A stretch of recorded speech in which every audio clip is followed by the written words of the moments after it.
All right, welcome everybody to the Lakers Legacy Podcast, where the Lakers are currently a castle without a king. But now officially is the dawn of a new era. LeBron James is leaving, Bronny James is still here, and it is officially Luka and Austin's team. Where do we go from here? Jonathan Hernandez of the Lakers Legacy Podcast. Welcome to day one, the official day one of NBA free agency. You could be spending it on any other live stream, but you chose to do it right here. And for that, I am very grateful. Thank you for tuning into the show.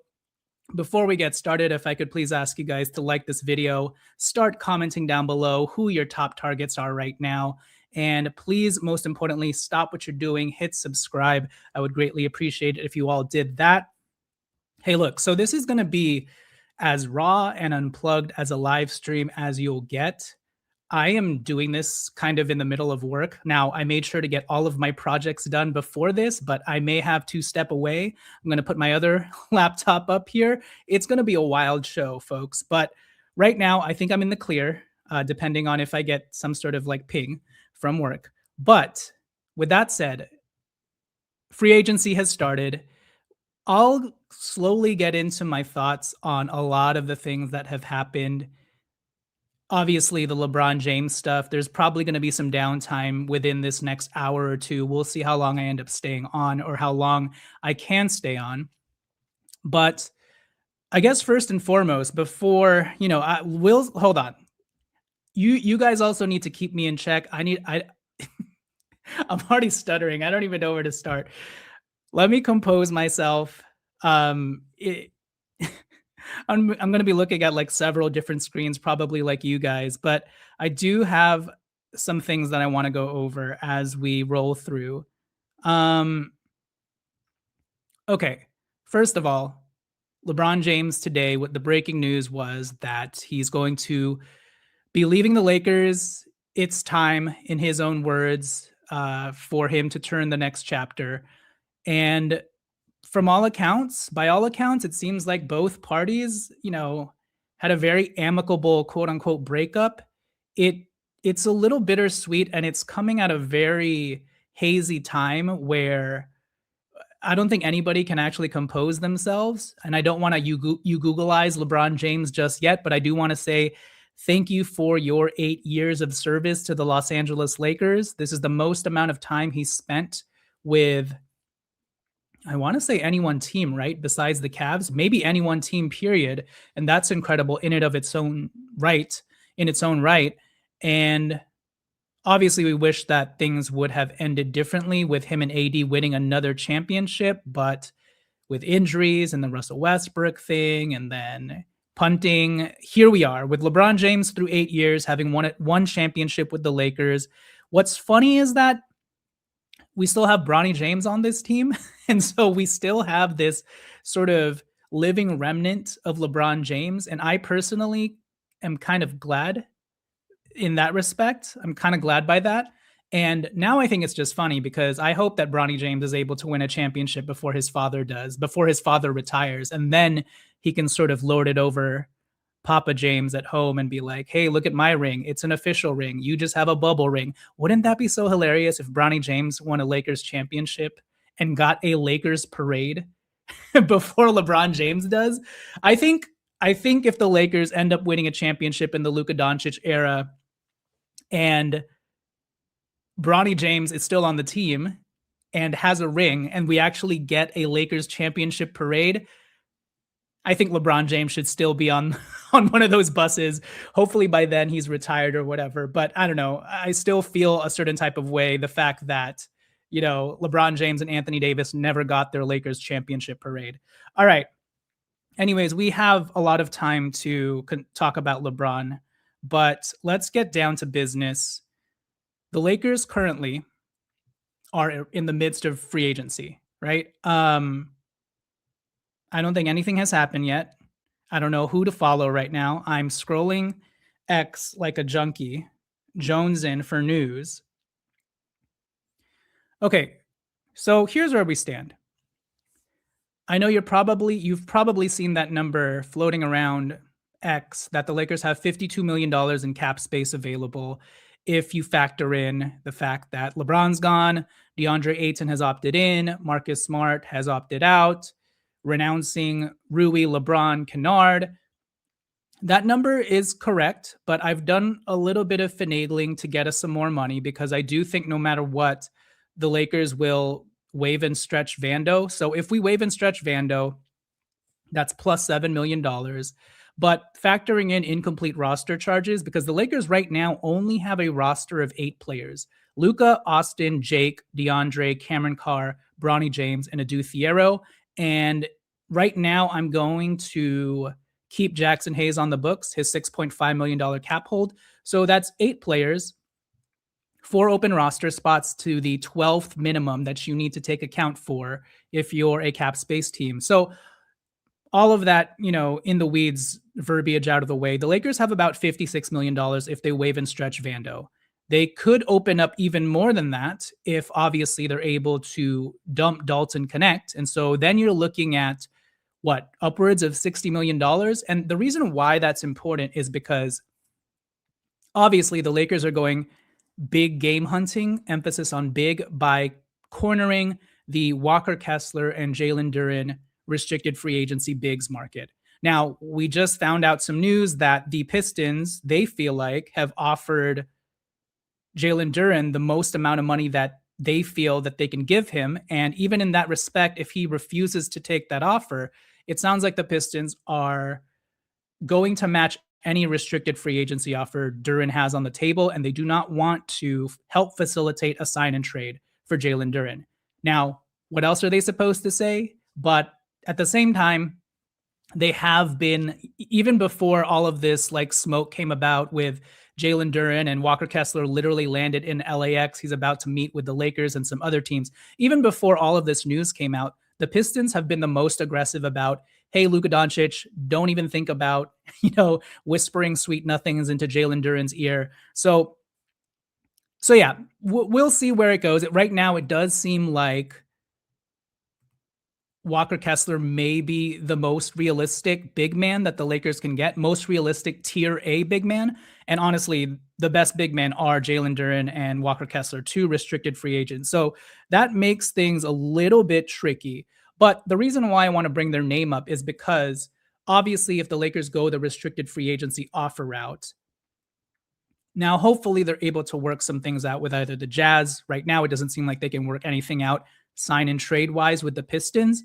But let's say that the Jazz are not cooperating with a sign and trade, and the Lakers are just like, well, F you, Danny Ainge. We're gonna throw a crazy offer at Walker Kessler's feet anyways, and you're just gonna have to match this crazy offer. And they call Danny Ainge's bluff. If the Lakers do that, and let's say they offer Walker Kessler his max of $41 million the first year, the benefit that the Lakers have of the position that they're in, having literally the most cap space in the NBA, is that prior, in other circumstances where the Lakers only had, let's say, $40 million, if they threw a restricted free agency offer Walker Kessler's way, that money would be tied up till July 7th, which is when the moratorium ends. And I believe, so the Lakers would have, and I think there's 2 days after that, that the Lakers would have to wait on top of that to see if Danny Ainge matches. So if the Lakers give him a restricted free agency offer, we're going to have to wait for a week or 1 or 2 days to see if Danny Ainge will match that offer, which means most of the Lakers' money, if they only had around $40 million, would be tied up in that offer.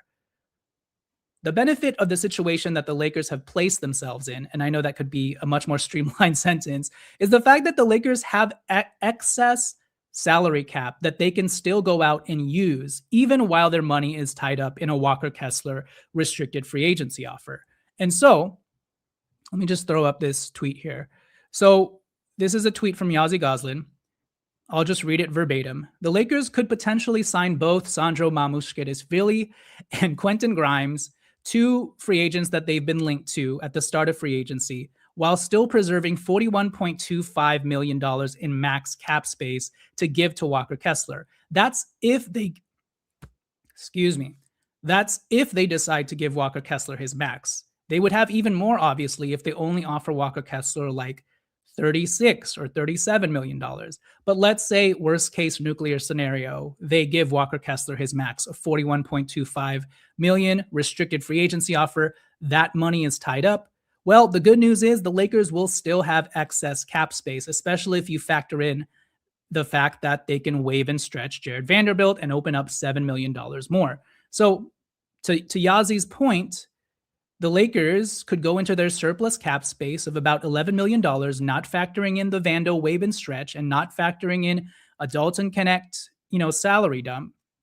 So this could be anywhere from 11 to $18 million in surplus cap space that they could use to go ahead and sign a Quentin Grimes. And then on top of that, the Lakers would also have the room MLE of $9.4 million available to them as well that they could use on, in this case, it would probably be Sandro that would get the $9.4 million room MLE. Now, I would prefer if it was a guy like Marcus Smart, who it sounds like he's going to be with the Houston Rockets at around $21 million over 3. We'll get to that in a second. But all that to say, even if the Lakers are prepared to offer Walker Kessler a restricted free agency offer, we should still be getting some signings out of them. And it will be interesting to see who they prioritize on the outset here. So, yeah, that's what I wanted to say.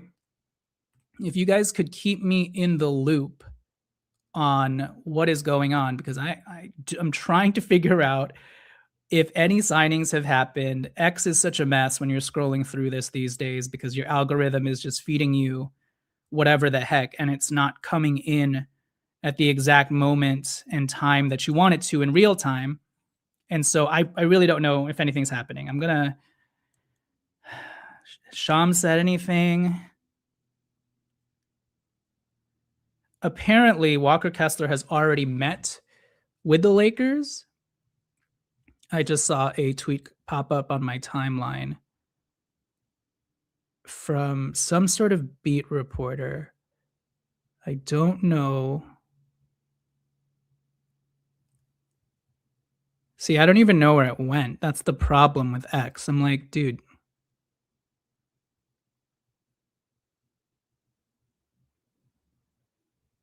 Okay.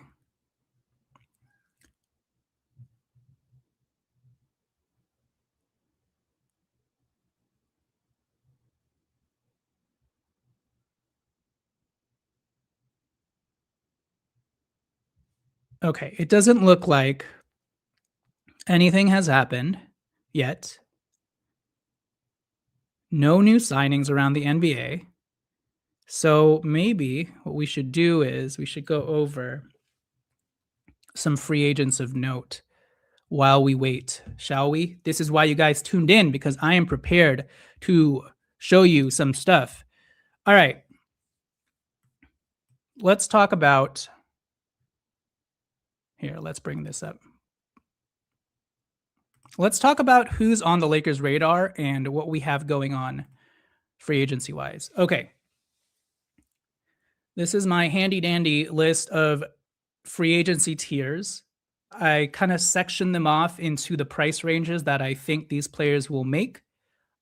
Some guys have already flown off the board and re-signed with their own teams. Some of the prices have been a little bit surprising. Robert Williams has been the latest. He is re-signing with the Portland Trailblazers at around, I think it was like $11 million per, or maybe 13 for 3 years. Jock Londale got a 1-year, $14 million deal with the Atlanta Hawks. I believe they gave him the full non-taxpayer MLE. And then Kevin Huerter re-signed with the Pistons as well. I believe that happened yesterday. So that's where we stand with regards to some free agents re-signing back with their teams and not even hitting the market. Now, if you look at the $16 to $20 million range bracket and the $10 to $15 million range bracket, I have highlighted in green Quentin Grimes and Sandro Mamu, because those are the two names that have been strongly linked to the Lakers literally right before the draft by credible sources like Mark Stein, several sources actually. And so honestly, I'm less enthused about Sandro without knowing who our big man is. And okay, on the Sandro and Quentin Grimes front, based off of our conversation that we just had on the Lakers' excess salary, I would imagine the Lakers would use their excess salary, which could be upwards of $15 to $18 million, not factoring in a restricted free agency offer. I would imagine that they're going to give around $15 to $16 million to Quentin Grimes, and then the room MLE to Sandro Mamukelashvili.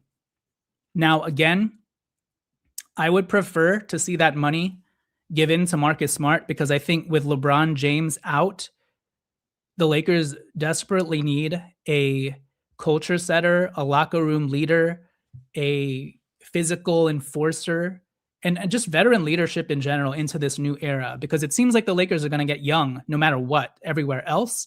But anyways, so it looks like the Lakers are targeting Quentin Grimes and Sandro. These are good signings, especially if they're able to nab Walker Kessler, for sure. I'm more excited about Quentin Grimes because this is a player that I have been sort of pining for the last 2.5 years. And if you've, followed my YouTube channel for that amount of time, you would know I've made several videos highlighting Quentin Grimes' name in neon lights, neon purple and gold lights, even before he was traded to the 76ers and had that bang out 28 games last season in a riot situation towards the second half. Even before he got traded to the Dallas Mavericks and teamed up with Luka Doncic, I was highlighting him as a player who the Lakers should look at when he was on the New York Knicks, because he was your sort of prototypical meat and potatoes 3-and-D guard. And now I think, I've been seeing a lot of things online recently about how Quentin Grimes is not a good defender. I'm just not sure where that's coming from. He's not the best defender, but Quentin Grimes is flat out a good defender, especially when you take into account the types of defenders that the Lakers have had on this team in the past. And so if we're able to nab Quentin Grimes at $15 to $17 million, to me, that's a steal, because, look, the thing about Quentin Grimes is, even if you don't think he's like a lockdown point of attack defender, he kind of does everything else. He's a legitimate two-way player. It's so funny when I hear Lakers fans complain about, oh, he can't shoot. You bring up a defender and then some people will be like, well, he can't shoot. And then you bring up a guy who's like okay on defense and they're like, well, he's not a defender. Okay, but Quentin Grimes can really shoot the leather out of the ball. And it seems like the Lakers are prioritizing two-way versatile players. So it's like, you can never win with some Lakers fans who have very high expectations, but not very realistic ones, where it's like, well, what do you want? Do you want Jeremy Sohan, who can't shoot? Or do you want Quentin Grimes, who's a good blend and balanced mix of everything, including being surprisingly athletic and explosive? Again, check out some of his best hammer yams on people. They come out of nowhere. But most of all, defensively, he's a really good positional defender. So I would compare his defense to a guy like Jake LaRavia, who I know is very controversial and polarizing to Lakers fans, because some fans don't think Jake LaRavia is a good defender either. I do. So, and I think obviously Quentin Grimes is faster and has better mobility than Jake LaRavia. But in terms of how I would describe his defense, it is a little bit Jake LaRavia-esque. I think he would thrive more in a good connective defensive scheme, which I think JJ Redick has. And not only does he have a link with Luka Doncic because he played with him for like half a season, but he also has a pretty good link and connection with JJ Redick as well. Apparently they worked out with each other a couple off seasons ago. JJ Redick had him over at his house, et cetera, et cetera. So there's already some of that camaraderie going on with Quentin Grimes. And then on top of that, so let's just go through his specs really quick. Quentin Grimes is only 26 years old. He's still very young. That's the other thing. Like, if the Lakers are looking to get younger and are looking forward into the future, this is the exact type of guy you should be targeting. Last season with the Sixers, admittedly, it was like a down year for him, but he was coming off the bench. If you're getting 13 points, 3.6 rebounds, and 3.3 assists, 1 steal a game, 0.4 blocks coming off of the bench, then you're doing very well for yourself. And the Lakers need more of these types of players, more pseudo starters who, You slot down on your bench, but if an injury happens, they can easily and competently fill in start for you. And that's exactly who Quentin Grimes is. And then, as I was referencing, last season, second half of the year with the Philadelphia 76ers, 28 games, Quentin Grimes averaged 22 points, 5 rebounds, 4.5 assists, 1.5 steals per game, nearly a half a block per game, on 47% from the field, nearly 3 3-pointers made per game on 37% from 3. That is the type of two-way versatility on both ends of the floor that this Lakers team needs. No more one-dimensional players.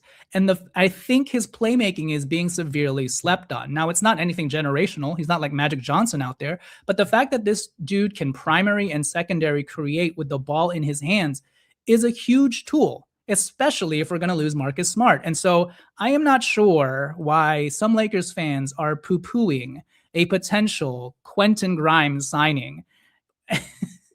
But I understand because Lakers fans have very high expectations. But I, for one, am not poo-pooing any QG signings on the Lakers end. So,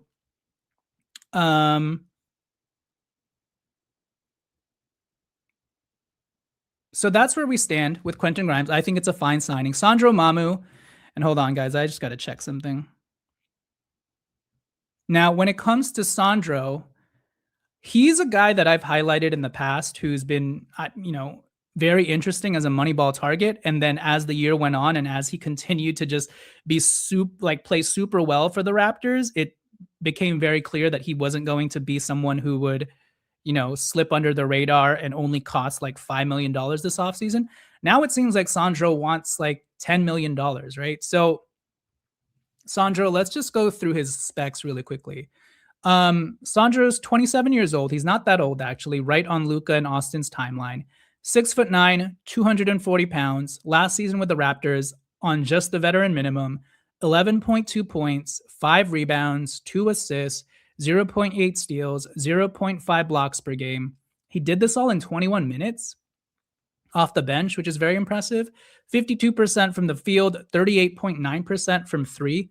Let me just look up what the volume is on that. But yeah, Sandro Mamu is a great sort of power forward, small ball 5, stretch 5 option that, honestly, if we have our center secured, big man of the future secured, this is exactly the type of player that you want coming off of your bench. So he made 1.4 threes last season in just 21 minutes. So that's pretty good volume.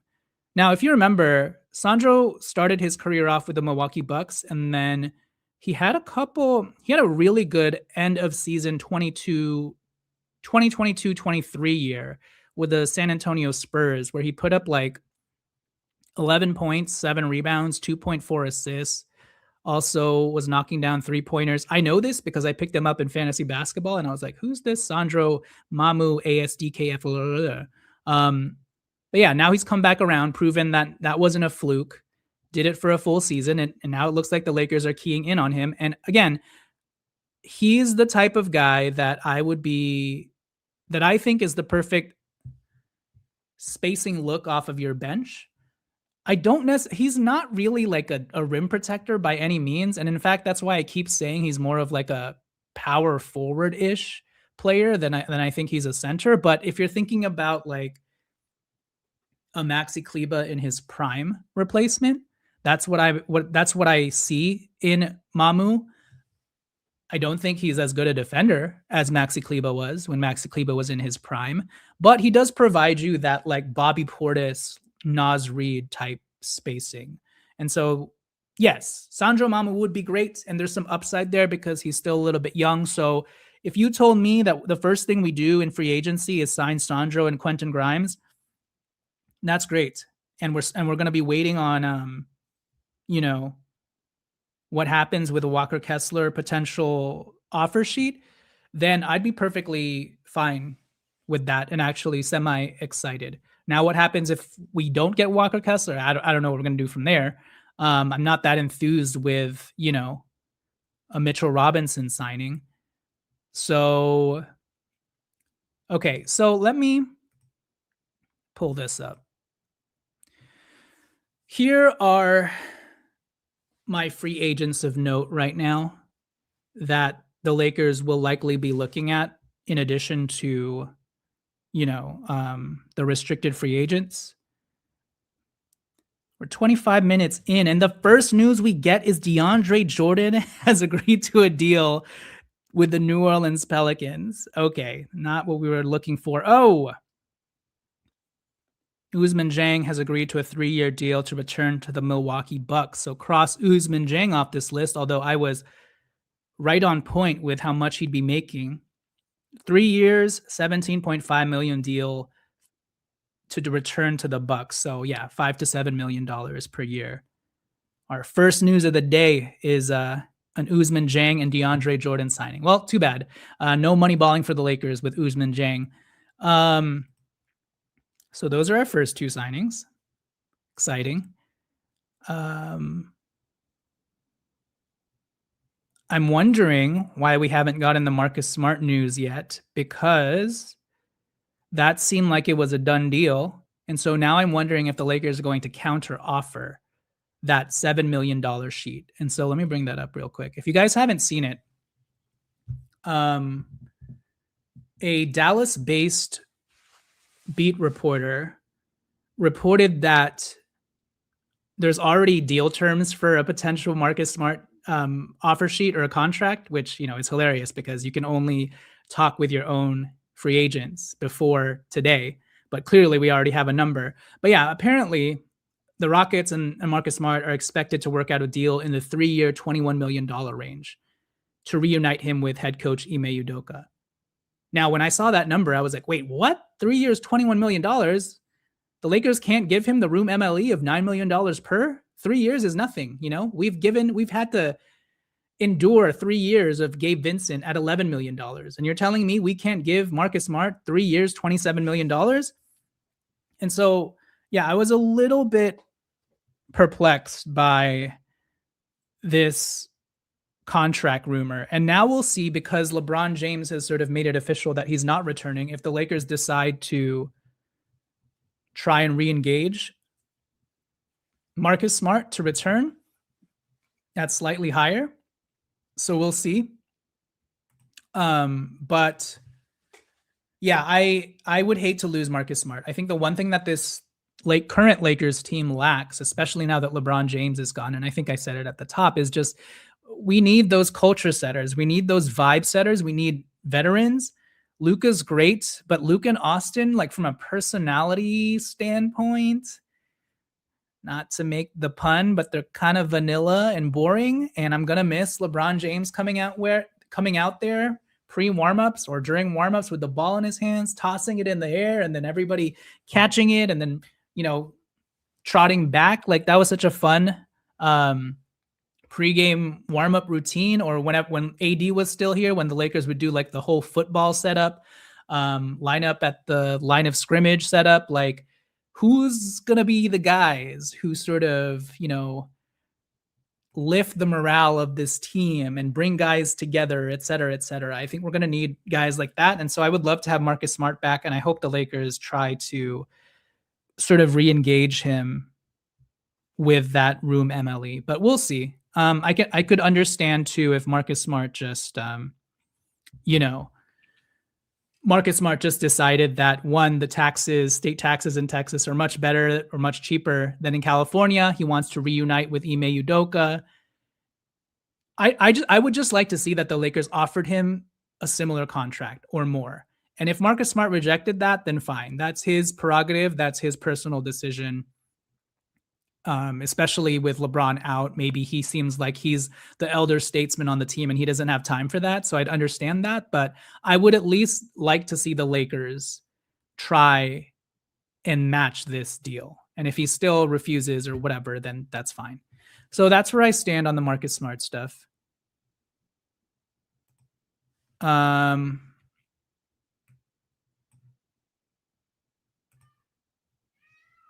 Give me a second. I'm going to check some stuff, okay? You guys look at this handy dandy Lakers free agency offer sheet while I, one, drink some water, check some work stuff, check if I've missed anything. Give me a minute.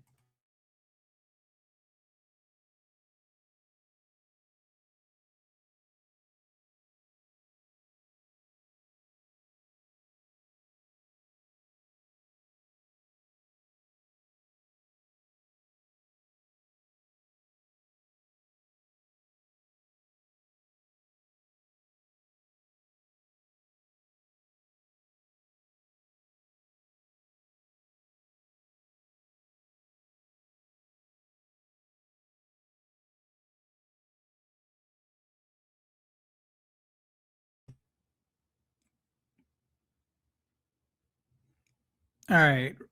Looks like Bones Highland is re-signing with the Wolves. Whatever. You let me know what you guys want to talk about. And by the way, super chat, super thanks, always appreciated and welcome. Those are the first things that I will answer. At Laker Triangle, Rui, call him back. Yes, that's I'm assuming one of the Lakers' plans as well. We shall see who will be number one on the Lakers list with regards to who they prioritize. Are they going to sign Quentin Grimes first, or are they going to sign one of their own free agents? Let's go back to this tier list. All right. So, how do the Lakers replace Marcus Smart? Let's talk about that really quick.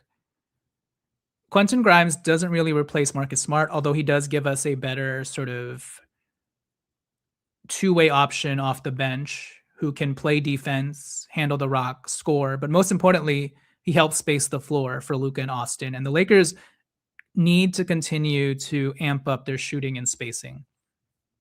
So beyond him, though, I would be looking at guys like, if you look in the $6 to $9 million range, Keon Ellis, DeAnthony Melton, Matisse Thybulle, Zaire Williams, to a lesser extent, Gary Trent Jr., but I could see why JJ Redick would be very in on Gary Trent. And this is a name, too, that the Lakers have been linked to because Gary Trent Jr. is a good shooter. And when he was with the Portland Trailblazers, I felt like that was when his defense was probably at its highest because he was always a really good ball hawk and steals per game sort of guy. But I wouldn't mind Gary Trent Jr. on the Lakers, especially if it's semi cheap. And then in the $10 to $15 million range, we've got Kelly Oubre and Dean Wade. If I had to choose, I would rather go for Kelly Oubre, even though he's older than Dean Wade. Kelly Oubre to me is more lankier. He's more explosive and athletic. And I think also more versatile. Like Dean Wade is almost like we're reaching Vando, Jake LaRavia levels of offensive incompetence with Dean Wade at times. And so I would rather get a guy like Kelly Oubre, who I believe is more of a two-way player. Beyond that, if we look at veteran minimum flyers, I think this is where we can sort of, find some easy, cheap Marcus Smart replacements. Jonathan Isaac would be like a number one target for me, but I heard that the Orlando Magic are looking to potentially, re-sign him. Looks like Tim Hardaway Jr. signed with the Heat. I mean, that was not too surprising. So you can cross Tim Hardaway Jr. off of this list. Ring hunting time, I guess, with Giannis and Bam. But yeah, beyond Jonathan Isaac, there's Jeremy Sohan, just won a championship with the New York Knicks in a very limited role.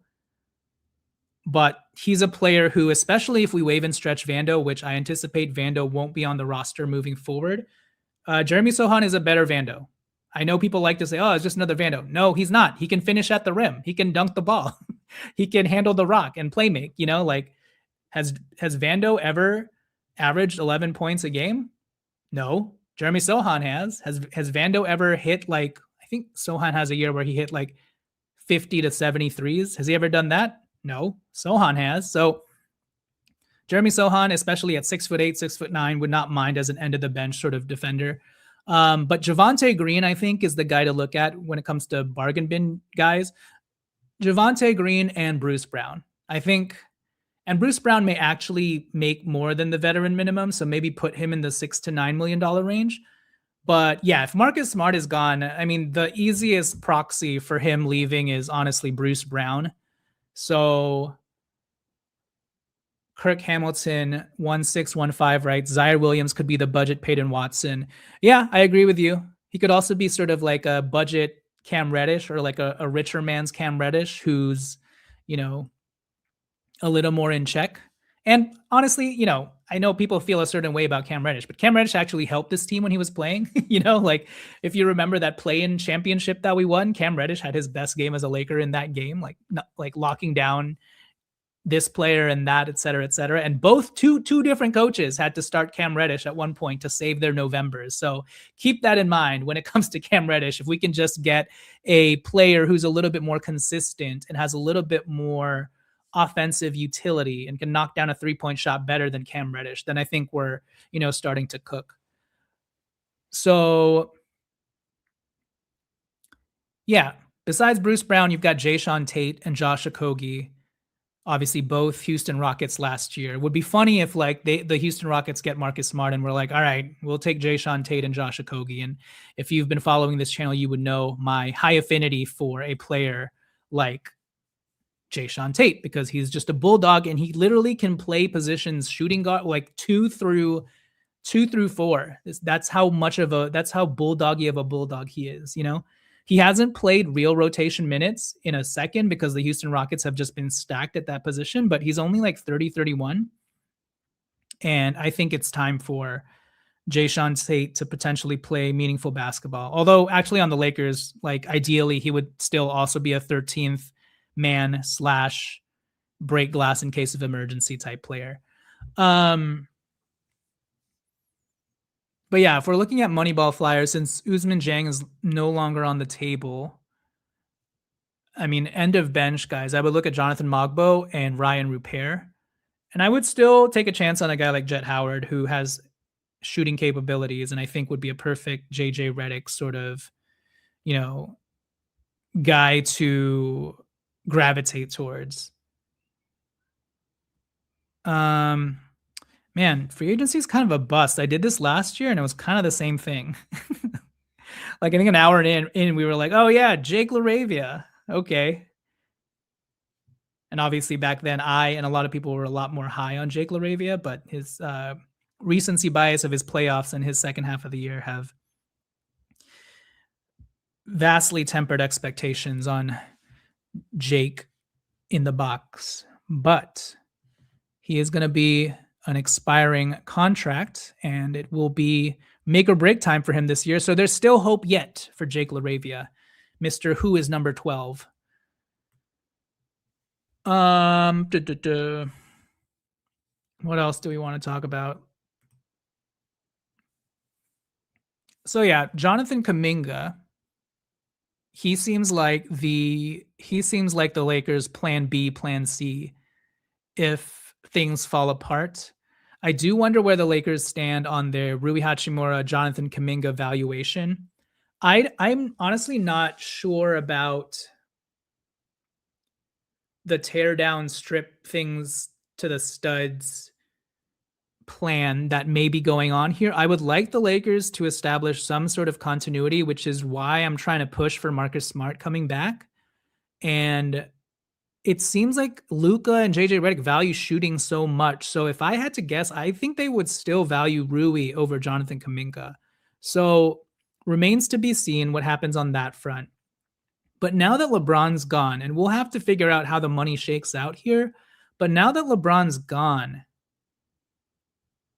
I've been sort of advocating for signing John Collins, and that was under the premise that John Collins would be taking Rui Hachimura's place. But more and more, I kind of want to view John Collins as a small ball 5, stretch 5 sort of option for the Lakers and not strictly a power forward. And if that's the case, I don't see the harm in re-signing Rui Hachimura and signing John Collins. Now, how the money shakes out, I don't know, because presumably both of them would want around $17 million. And obviously that's much of your cap space. But yeah, we shall see. But yeah, John Collins is definitely at the top of my list. along with Quentin Grimes, Kelly Oubre. I don't know if we mentioned Keon Ellis, but I think I briefly mentioned him. But Keon Ellis obviously would be like the perfect Marcus Smart replacement. Although I comp Keon Ellis more to a player like Patrick Beverley, who doesn't have the same sort of playmaking, ball handling chops that Marcus Smart has. So Keon Ellis is more of the Patrick Beverley in his prime proxy. DeAnthony Melton is who I would. So DeAnthony Melton is not a perfect proxy to Marcus Smart, but he's closer than Keon Ellis. DeAnthony Melton to me is a little bit more like Avery Bradley because he's not like a fire tank guard like Marcus Smart is, but he can handle the rock. He can play make. He's a better 3-point shooter than Marcus Smart efficiency wise and volume actually. The Marcus Smart comparison to me is more like Bruce Brown, except obviously Marcus Smart is better in terms of shooting and et cetera, et cetera. But Bruce Brown can also handle the rock. He does have more of that bully ball frame to him. And so, yeah, Keon Ellis, DeAnthony Melton, Bruce Brown, those are the three names that will continue to circle in Marcus Smart's absence. I forget if Haywood Highsmith is out there. I think Haywood Highsmith is also a free agent, but I forget how he did towards the tail end of the season. So yeah, he's oh no, I think he's on for $3 million. $1 million guaranteed. So he could be waived at any point. So technically, Haywood Highsmith is not a free agent right now, although he could be if the Suns waive him. But yeah, what was I saying? Yeah, Keon Ellis, DeAnthony Melton, Bruce Brown. These are the three names who are your Marcus Smart replacements. Keon Ellis is more of a Patrick Beverley in his prime proxy. DeAnthony Melton, closer to Marcus Smart, but I would view him more as an Avery Bradley proxy. Bruce Brown, the closest Marcus Smart replacement. Ideally, and I would actually, not ideally, but I wouldn't mind if the Lakers actually got two of these players just to fortify their point of attack defense. And so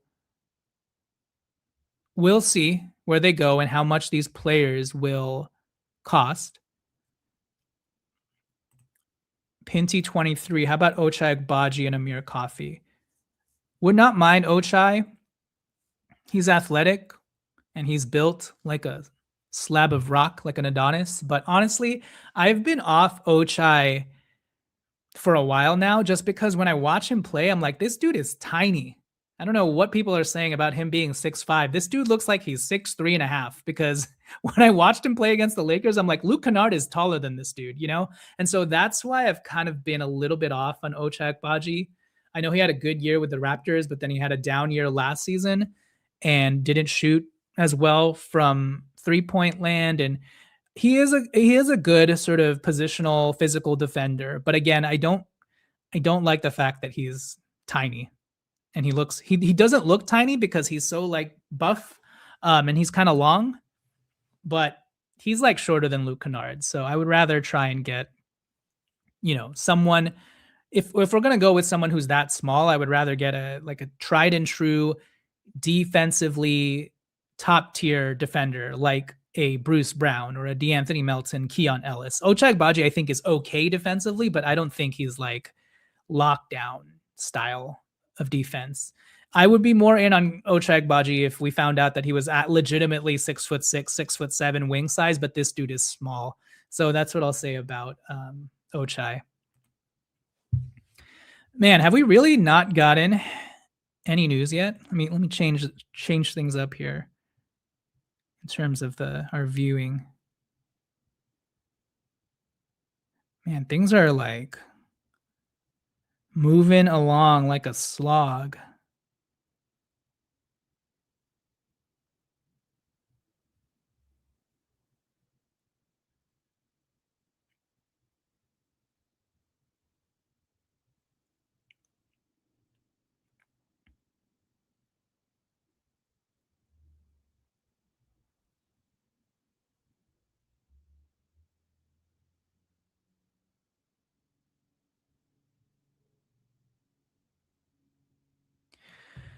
All right, let's see. What is there to talk about? How can I entertain you guys while we wait?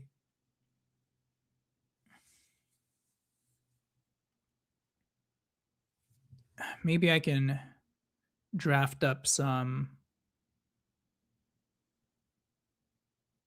Here, I'll answer some questions. At someone EB8WK asks, would you be willing to give up a first to dump Vando, Jake, and Dalton? So that would be nearly $20 million off of our books. No, more than 20. That would be $22 million in cap space if we dump them. Yeah, I would be willing to give up a first if we have a designated target in free agency that we're going to use that $22 million on.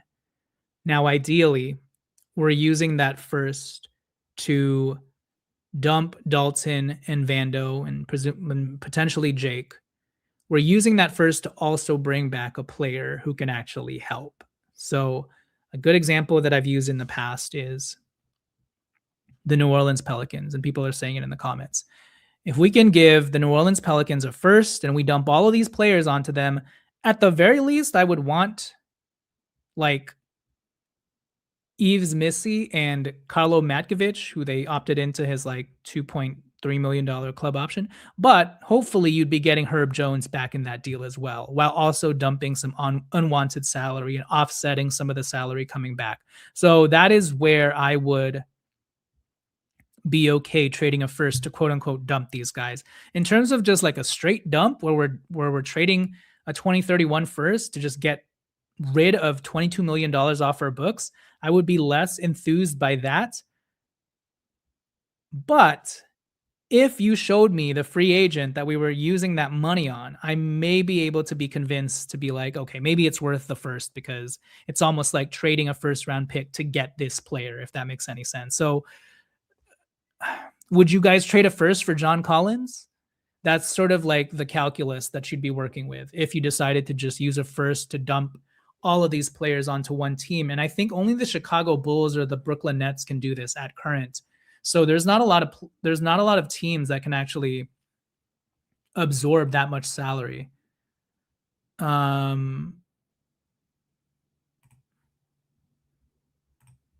And actually, I saw something pop up on my. Let me try and bring it up. I don't think. Hold on 1 second.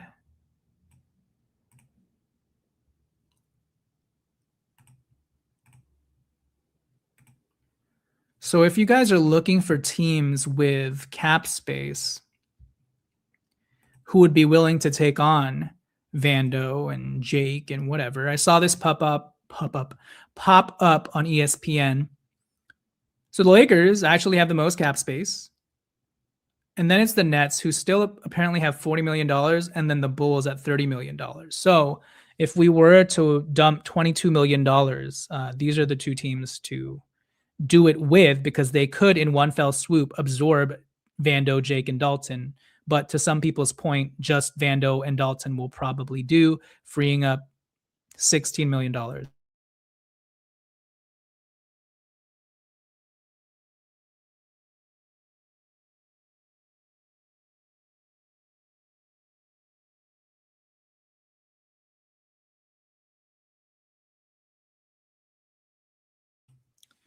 By the way, it's a true end of the era, because I obviously changed the background to this. I had LeBron and Luca up there for a while, but clearly it's a little bit poetic too, the fact that LeBron is just at the edge of the screen there, but you can't really tell, but you kind of can. So it's symbolic of where we currently stand. These are our two pillars at current for the Lakers.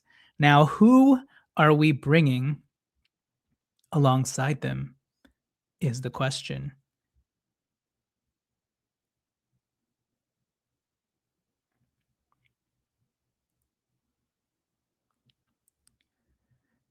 Can we get at least one Lakers signing? This is, I always plan to do this like right at the top, and then it ends up being like a womp womp, very anticlimactic sort of situation, because the Lakers don't end up doing anything.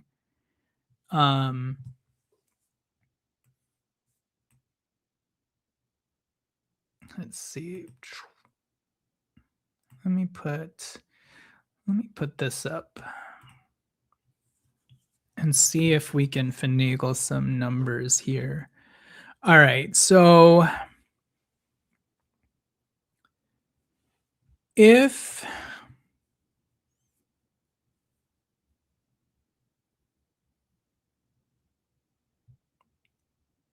I wish I could put up two things at once, but StreamYard doesn't let me. All right, so if we have $56 million, let's say we are reserving $36 million. Okay, this $56 million is with Vando stretched. Now, if we were to do what someone -EB8WK suggested of dumping Vando fully, along with Jake and Dalton, that would free up $11 more million on top of this. So we're looking at like $67 million if we around 67 if we dump Vando just straight up and not stretch him, and then also dump Jake. But let's say that we still keep Jake. Then we're looking at around about $60 million if instead of just waiving and stretching Vando, because if we waive and stretch Vando, that would still leave $5 million of dead cap space on our books. But if we just straight salary dump him using a first or whatever, that would obviously take $12.4 million off our books completely. Ooh. Okay, here's some news. Quentin Grimes is reportedly expected to sign a contract in the $10 million per year range. If that's the case, that's not bad. That's really cheap, actually.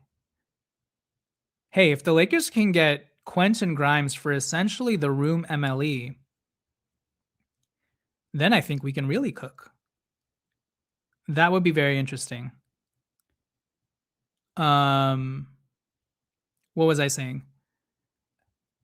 Oh yeah, if the Lakers are able to get rid of Vando, then this $56 million actually looks more like $60 to $61 million. And so let's do some calculating here, right? So $61 million, if we say that we're going to reserve, we're not going to give Walker Kessler the full $41 million max, but we're going to give him close to it. Let's say we give him a $37 million first year offer, and then it escalates from there, and the Jazz don't want to match that. And let's say we're not going to go through sign-in trades with them, even though I still think this is unrealistic. Let's say we're preserving $37 million in cap space to sign Walker Kessler. 61 minus 37. That would mean the Lakers have $24 million left in cap space plus the room MLE. And so if that's the case, how would you guys divvy up nearly $24 million? $24 million and the 9.3 MLE. You can break up the 9.3 MLE, but at this point, I think it's probably best to just sign it or just sign one player with that amount. Let's say you can get Quentin Grimes for the 9.3 room MLE. I mean, according to Jake Fisher,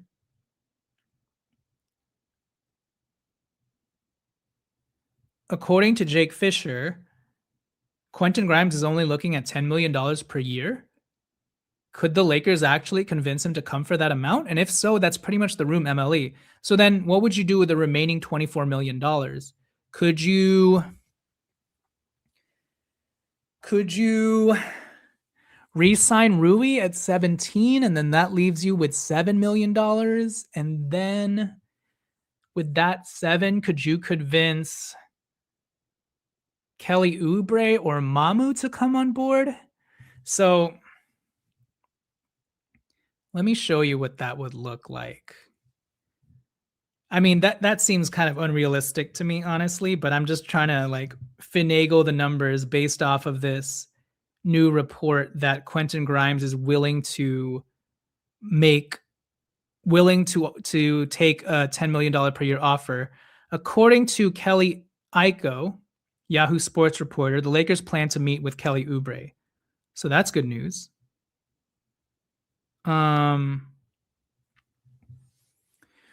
really quickly, let me try and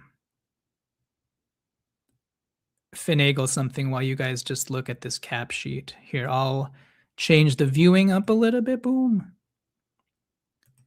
Now let me try in the middle of this whip up something based off of what I just said. Mm-hmm.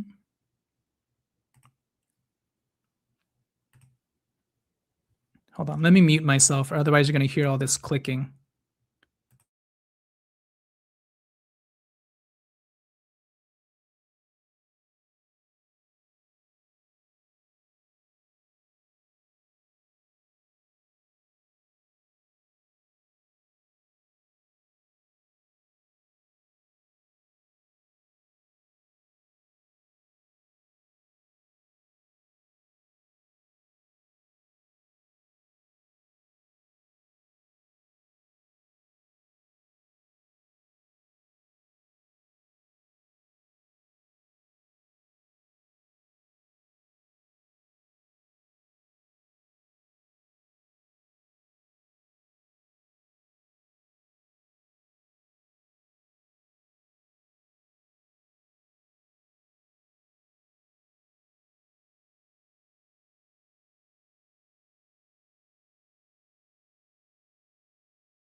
All right, I'm back, folks. I did a little bit of finagling. So really quickly, let's take a look at this, right?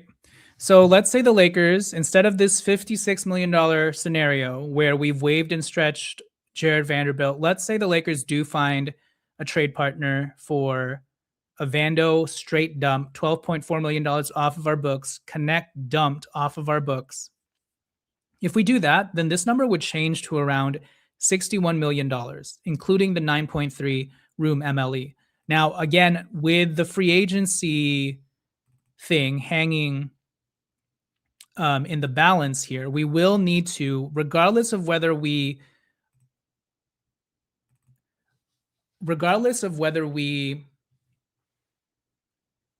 give Walker Kessler a restricted free agency offer or we sign and trade with Walker Kessler, we do need to take into account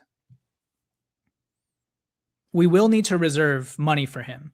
Now, the benefits of the sign and trade option, even though we're going to need to give up some assets, is the fact that we will need to probably put some salary in the deal to offset Walker Kessler's new deal with us. So, for example, if let's say we gave Walker Kessler the $41 million max, that shouldn't be the end of the world, because then we would presumably at least give the Utah Jazz DeAndre Ayton's $8 million. So 41 minus 8, we would be taking in $33 million. So it wouldn't totally eat into our cap space. And so in that scenario that I just laid out, if we are taking in $33 million off of this 56, then the Lakers would still have $23 million to work with. But in the scenario that I've been posing, where the Lakers have $61 million because we have found a trade partner for a Jared Vanderbilt and Dalton Connect straight dump,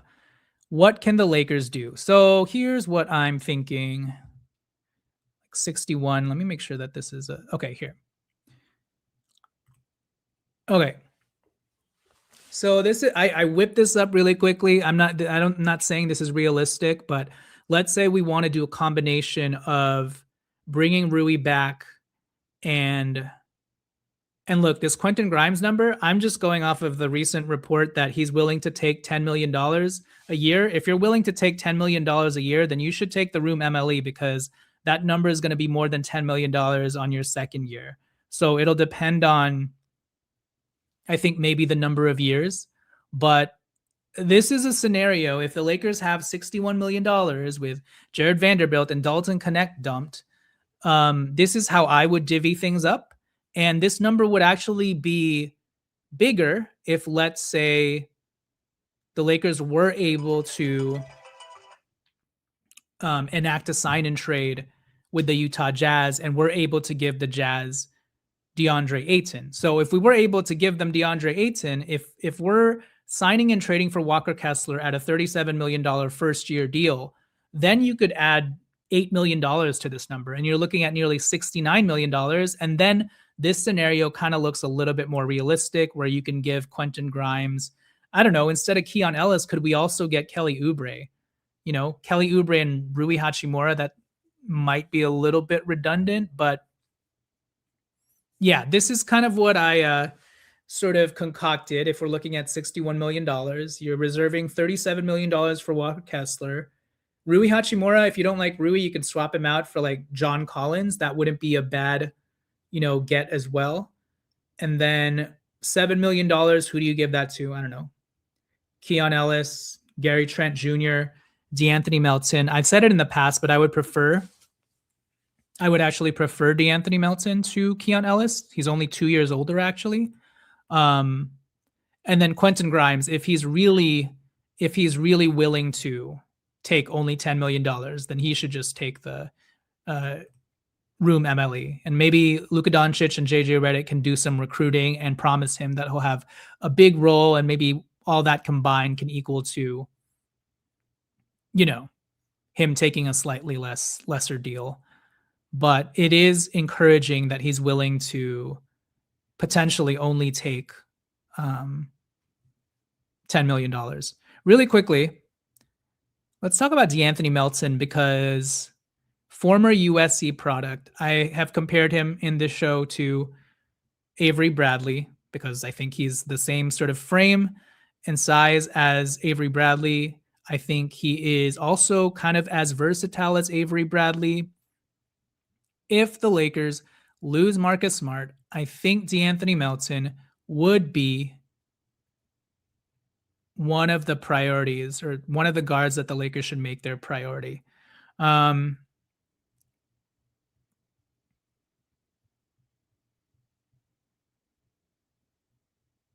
right, it doesn't look like there's any new news.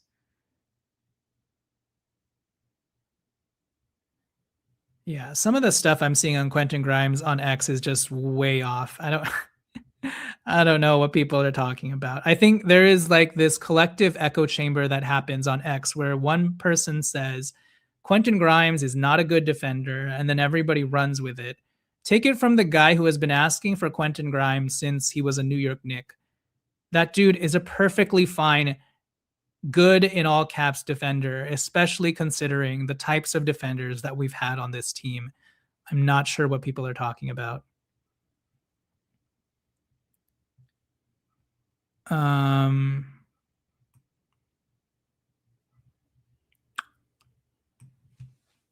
Okay.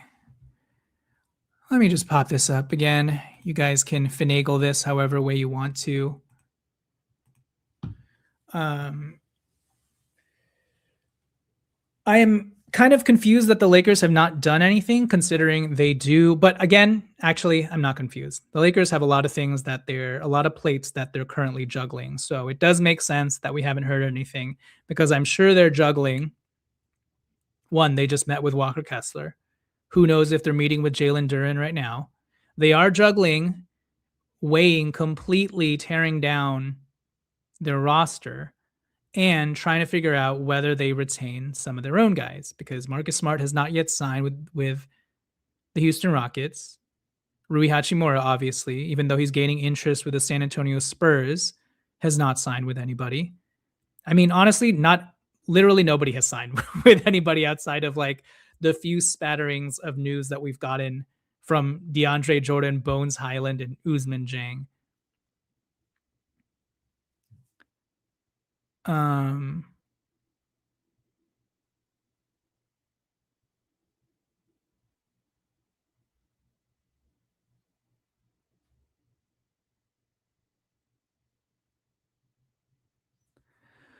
But yeah, looks like we're just waiting around here.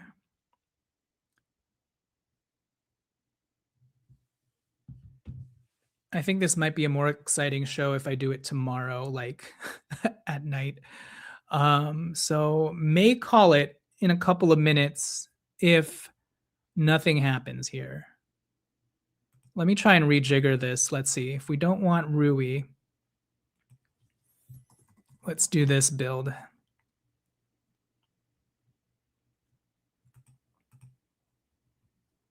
And let's say we sign and trade DA. And so that's $8 million going out.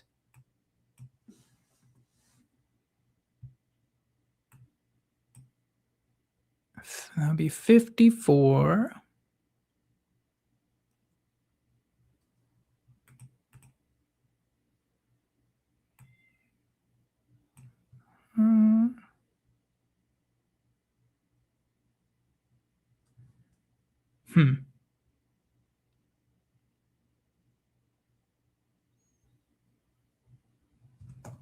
Okay, what if we do this?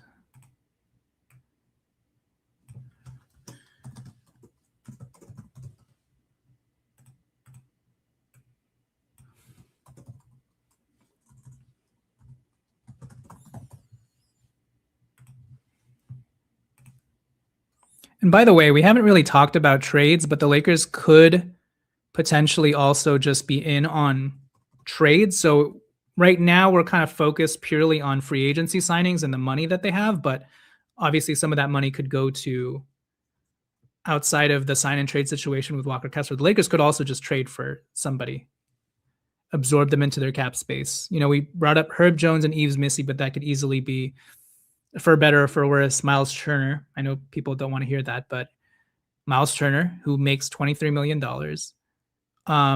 So let me show you some scenarios. All right, so this is one scenario. Let's bring up another one. And I'm doing fast math here, all right? So this isn't going to be perfect. All right, let's say the Lakers have $69 million because they do a sign and trade with Utah where they send DeAndre Ayton's $8 million out and are bringing back $37 million of Walker Kessler. What would I do with those $69 million? Wait, did I do this math right? Nope, I did not. This is what happens when... Oh, no, I did right. Okay. Here's how I broke down that $69 million. $37 million to Walker Kessler, I probably should have put the J there. People might think that's Zach Collins, but that's John Collins. We've got Walker Kessler, John Collins, Quentin Grimes. I still doubt that he's only going to take $10 million, so I decided to just give him the full MLE of $15 million. And then Kelly Oubre, I think he might take the $10 million, the 9.3 room MLE. What do you guys think about that setup? John Collins, Quentin Grimes, Kelly Oubre, Walker Kessler. I kind of like this build. Obviously, we'd still need to round out our roster with some veteran minimum point of attack defenders. Like, can we get Bruce Brown to take a discount at the veteran minimum? Can we get... Yeah, this is where we get into like the Josh Okogie, Jayshawn Tate range of defender, because we're spending most of our money on Kessler, Collins, Oubre, and Quentin Grimes. But yeah, how would you guys rejigger this? If I told you the Lakers have $69 million plus the room MLE, I divvied it up with Kessler, John Collins, and Quentin Grimes. But obviously, you could do something where if you don't like Quentin Grimes and you want, like, I don't know, Zaire Williams at 6, and then with the other $9 million, you get Sandro Mamu. Then you kind of have your stretch 5, and you can replace John Collins with Rui. Or, so what if we do this? This is let's do the...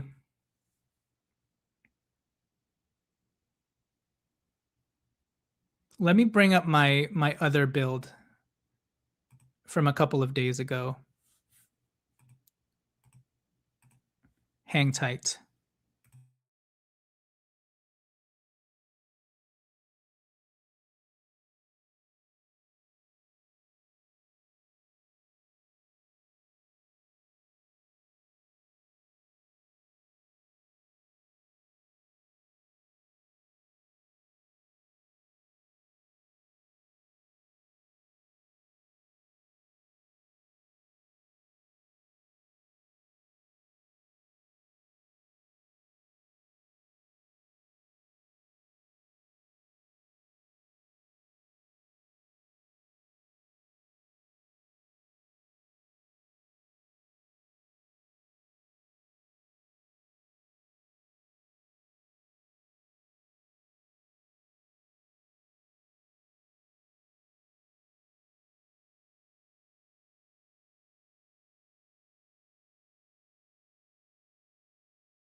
All right, let me bring up a sheet that I brought up during my Walker Kessler live, because I think it's even more prevalent now. So this is a Walker Kessler build where we pay Walker Kessler $36.5 million his first year. We sign and trade with the Utah Jazz and give them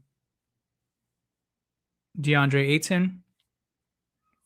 So I've got Walker Kessler, and then I've also enacted a trade with the New Orleans Pelicans for Herb Jones. And because Herb Jones only makes $14.8 million, and I believe in that trade, I had the Lakers dumping Jared Vanderbilt onto the Pelicans because the Lakers are giving them a first-round pick, maybe a pick swap as well. Regardless of what the deal is, yeah, we'd be getting Herb Jones. So there's our wing defender. And then because of that, I wanted to keep Rui Hachimura shooting. So there's Rui Hachimura. And then with the remaining $5 or so million, I would give it to DeAnthony Melton or Gary Trent Jr. because shooting and spacing would be very important for this type of build. And depending on what the Magic do, it sounds like they're trying to re-sign Jonathan Isaac. I would try and go after Jonathan Isaac for that additional defense. And then with that last roster spot, this could go one of many different ways, but Zach Collins for some spacing, a spacing look at the big man position, or you could go any one of the veteran minimum guys that we've talked about And then the room MLE, I had Marcus Smart before I knew any of this stuff about him potentially signing a contract with the Houston Rockets. So instead of Marcus Smart, could Quentin Grimes be there at that position? That would be great if you could exchange Marcus Smart's name for Quentin Grimes. And so just to show you what a Walker Kessler build could potentially look like. And then obviously here are the free agent names that we're looking at. Um,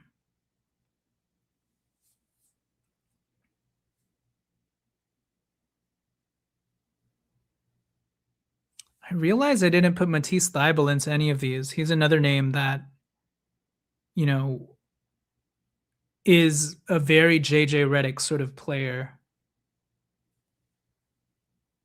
So I wouldn't be surprised if we get like a semi Sixersy version of the Lakers where it's like Quentin Grimes, Kelly Oubre, Matisse Thybulle. He used to play for the Sixers. Um,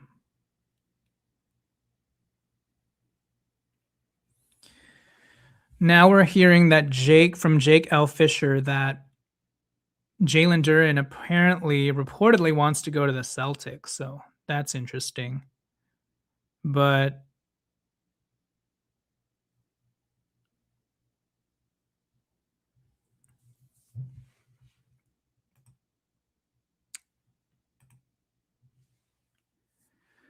yeah, I will okay, for that we'll probably go till 4:30, but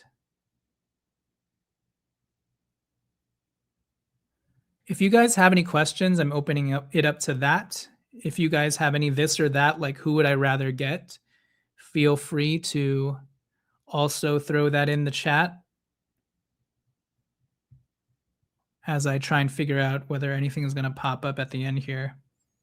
But probably going to go back to work so that I can finish up some stuff and then free up my day tomorrow to hop back on here and do this all over again and hope that it's much more exciting than what we've witnessed because the Lakers have signed 0 people.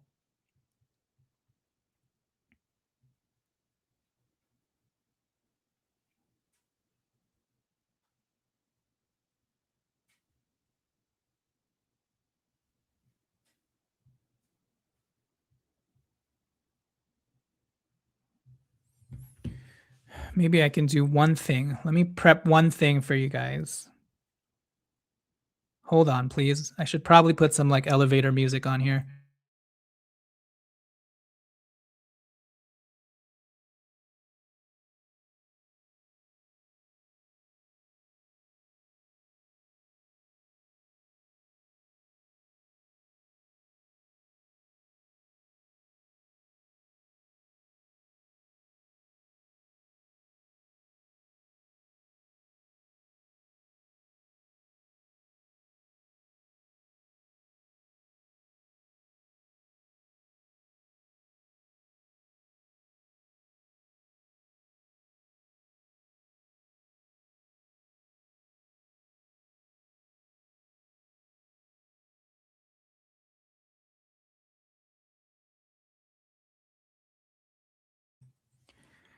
At Pinty23, 130 for you. Thanks for staying up and hopping into the live. By the way, this is like the most amount of people that I've had hop on a live. We've got more than 1,100 people. So thank you for joining me. You could be anywhere else, any live stream else, but you chose to do it here with me. And I am very appreciative and grateful of that fact. Trying to make it as entertaining as possible for you guys. Hard to do right now. About to bust out the magic mic and sing some karaoke. Okay, hold on. Let me get back to what I was doing. 1 second.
I should mark off Tim Hardaway Jr., but you see, I've been on this live for the last hour and a half, and I I made this chart before that. So I guess I could do it right now, but I'm doing something else.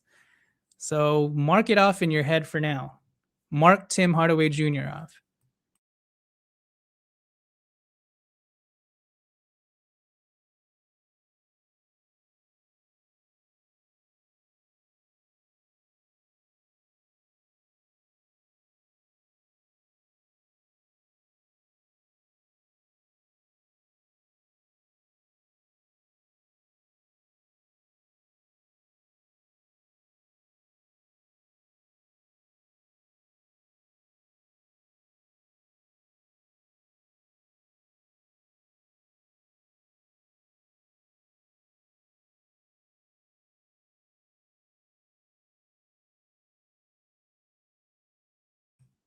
No, you're good, Anthony. I don't have anything live, unfortunately. I mean, I have to do everything on Photoshop or whatever, and sometimes I there's just a lot going on, and so that one's a yeah. I don't want to like break the stream too. My computer is like dying on RAM right now. I should probably get a different computer that can handle live streams better. But yeah, that's why I'm not able to edit everything live. But I'm trying to. So hold on, I'm actually putting something together for you guys.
Do I think Bronny stays? Yes, I do, because he's very cheap and he aligns with what the Lakers are trying to do with youth and athleticism. And Bronny at 6'2", however tall he is one of the most athletic and explosive players at that position. And especially if Marcus Smart is gone, well, there's kind of your poor man's Marcus Smart replacement right there. And presumably, because Bronny already looked better than Dalton Connect last year, presumably Bronny also takes another leap. I hope he plays in Summer League next week, along with Cam Carr and Adu. That should be a fun group. And Chris Magnon. Well, Chris Magnon, by the way, the Lakers tendered him his restricted free agency two-way offer, which is smart, especially if they're potentially going to lose. If they're going to lose Marcus Smart, it's even more imperative that no. Only this is incorrect because the time to waive him is gone. He's fully guaranteed now for his full contract. No need to cut him for everything that I just mentioned. He's literally making less than the typical veteran minimum contract. And again, Lakers do need some point of attack defense with Marcus Smart potentially out the door. And Bronny James helps with the Lakers run, jump, fast initiative. That's not English. Run fast, jump high initiative. Okay. So what I was preparing is I was preparing some Quentin Grimes tape for you guys in real time. Where else are you guys going to get chopped up tape in real time, folks? Only here on the Lakers Legacy live stream. So in anticipation of Quentin Grimes becoming a Los Angeles Laker, let's watch some of this tape that I have. You know what? You guys don't need my face in there. Let's just watch some Quentin Grimes tape. Quentin Grimes, look at that athleticism. Look at that drive. Ooh, that's an Austin Reeves move right there. Look at that athleticism. Ooh, lob threat in transition. Look at that. Look at this. Attacking the closeout. Boom. Attacking the closeout. That's the other thing I love about Quentin Grimes, like a great off-ball player. But then look at the sauce on that dribble drive. Look at this sidestep back three. Look at him attacking the closeout for the jam. Look at him pulling up from three at the buzzer. Splash. Pulling up for three. Splash. Off the dribble three. Splash. Coming off the curl, taking Jaden McDaniels. Oh, look at that hesitation move into the lane, left-handed. My goodness. Look at that hesitation move again. Look at that finish. This is not a one-dimensional three-point shooter, folks. And here he is, Mikal Bridges. Oh, look at that. Jumps the passing lane, takes it all the way the other end. Here he is. Oh, look at that. Quick hands. Takes it all the way the other end. Quick hands again. Snipes the ball. Takes it all the way himself the other end. Behind the back dribble. He makes that shot, by the way. I don't know why that cut off. But yeah, that's Quentin Grimes. Let's watch it again, shall we? I hope you guys love my color commentary. Look at him juke Julius Randle right there. Lob. Quick decision maker, smart player. Again, look at this juke on Zachary Risachet. The spin, the fadeaway. Tough shot right here with the shot clock winding down. Nails it on two guys. Here he is on Cam Johnson. Maybe we don't want Cam Johnson after seeing that.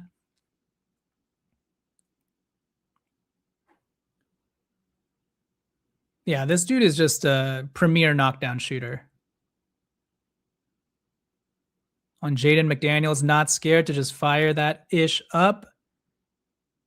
And look at the types of looks he gets where he can just do this hesitation dribble and just make it all the way to the rim because teams have to guard up on him. And then here defensively, look, bodying up Mikal Bridges and then boom, swipes that ball away, takes it all the way the other end to the other end. Quick hands, The fact that he can initiate a break for you as a pick six type player and is competent in just pushing the issue in transition. Those are all the reasons why I like Quentin Grimes. And I'm not sure why Lakers fans are being their Lakers exceptionalism selves and poo-pooing a Quentin Grimes signing. But there's Quentin Grimes. One free agent name that will be very funny that nobody's brought up yet, and I know why he hasn't been brought up yet, is Jaden Ivey. Like, could you imagine if the Lakers signed Jonathan Isaac and Jaden Ivey and turned their locker room into a Bible study? No, I could never see that happening, but would be an interesting player, right? If you're looking for a cheap way to get some talent in your room, Jaden Ivey would be interesting. I'm trying to figure out if I have a player card for him. Let me see.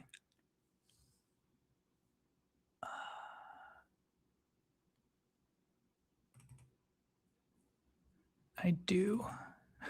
Okay. Jaden and Jonathan Church gang. That's correct. Yeah, I don't want Jaden Ivey. I'm just bringing him up because it's funny. And this is outdated, obviously, because he was with the Chicago Bulls. I'm actually interested in seeing what his numbers look like with the Bulls. I mean, I think he's played his way out of the NBA at this point, but never say never when you're desperate for talent. You know what? He only played 4 games with the Bulls. 11 points, 4.8 rebounds, 4 assists, 2 steals, knocked down 38% from 3, 2 threes a game. It's just unfortunate that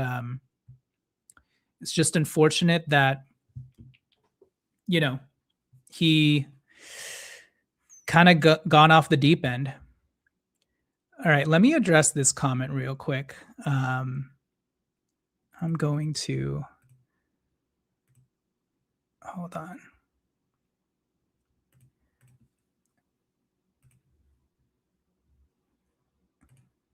All right, I've got the time. I will bite. Bro, what's with you and these mediocre or washed up players you always want?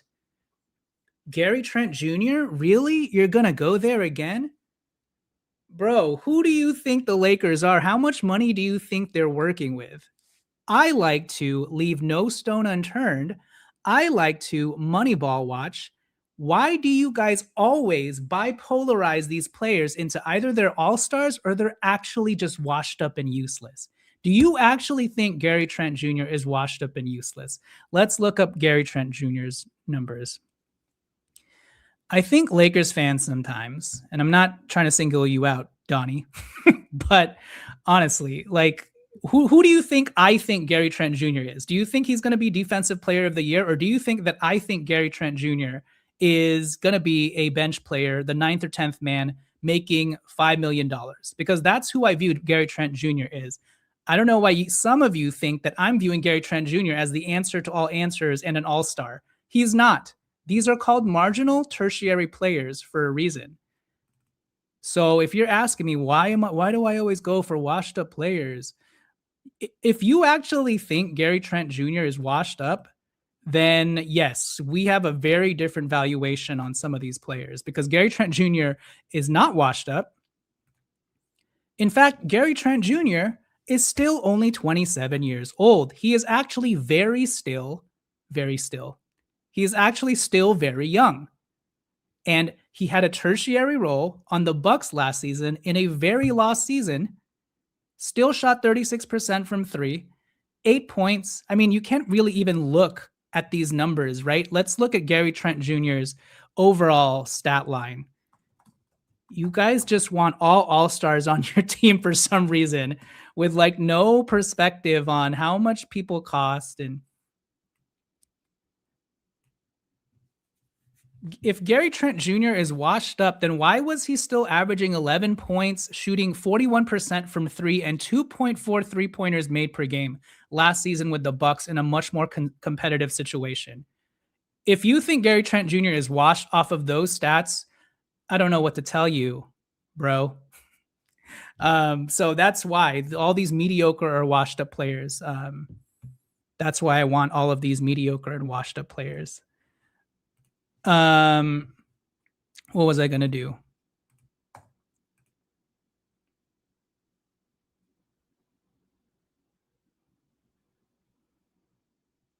Brandon Carlson, 1 year, $2.5 million deal with the Blazers.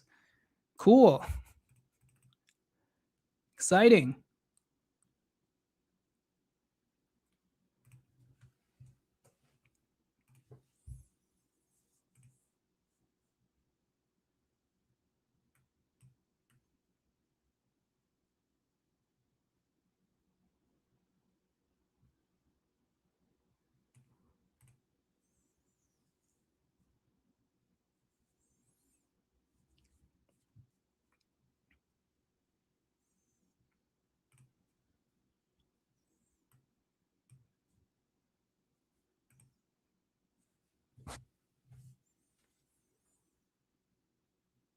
Also, let me just I'm gonna bring this comment back up.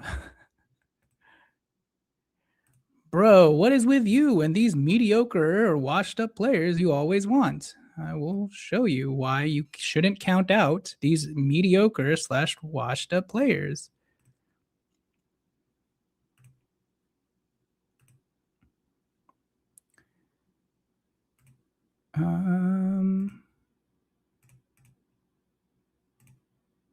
All right, let me show you guys something.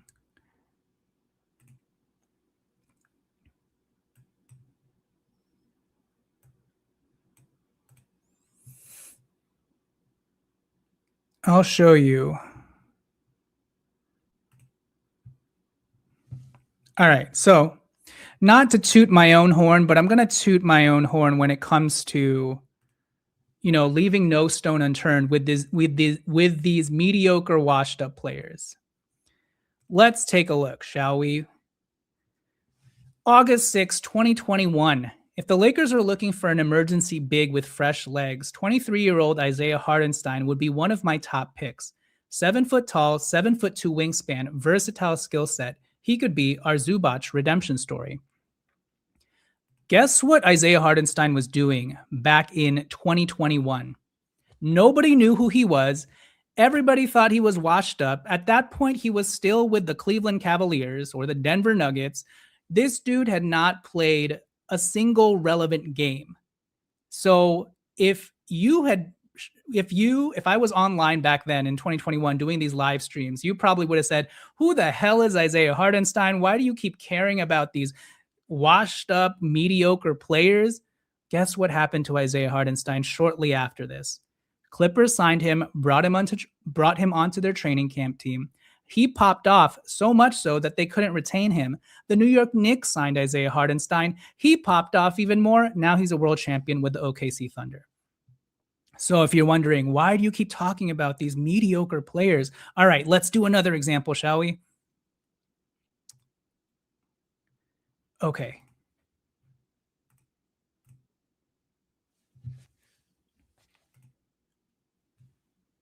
June 27th, 2023. I need Aaron Wiggins in a Lakers jersey at some point, preferably this offseason if he becomes a victim of OKC's roster crunch. At this time, nobody knew who Aaron Wiggins was either because he wasn't part of the Lakers' the OKC Thunder's normal rotation.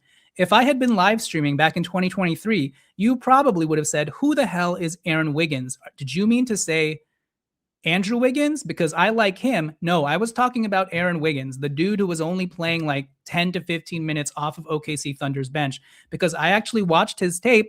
I saw his measurables and I was like, this dude is a smooth and fluid athlete. And now here we are in 2026. Everybody knows that Aaron Wiggins is still a young, useful player on a great contract who, you know, I forget who got him. Was it the Pistons or the Bulls? Somebody got him for 2 seconds. But anyways, there's Aaron Wiggins. What's another example? Let's see. Okay, I know people don't like Goga Bitadze, but back when Goga Bitadze was still on the Pacers and he got waived by the Pacers in 2023, I said, I'd be very surprised if the Lakers took a flyer on Goga, but I would definitely welcome it. Though we're no longer starving for bigs, having a Zubats like bruising former mid first round prospect who you could retain for cheap next year would be very moneyball shrewd. And guess what happened to Goga Batadze? He ended up being a staple rotation player for the Orlando Magic, so much so that he ended up signing a $7 million multi-year contract. And I know he's not the type of player that the Lakers would want now because he said some bad things about Luka Doncic's mom.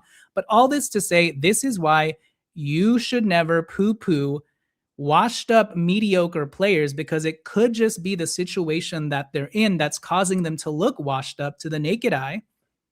And then again, with Gary Trent Jr., who's calling Gary Trent Jr. washed up? I mean, let me just share my screen again.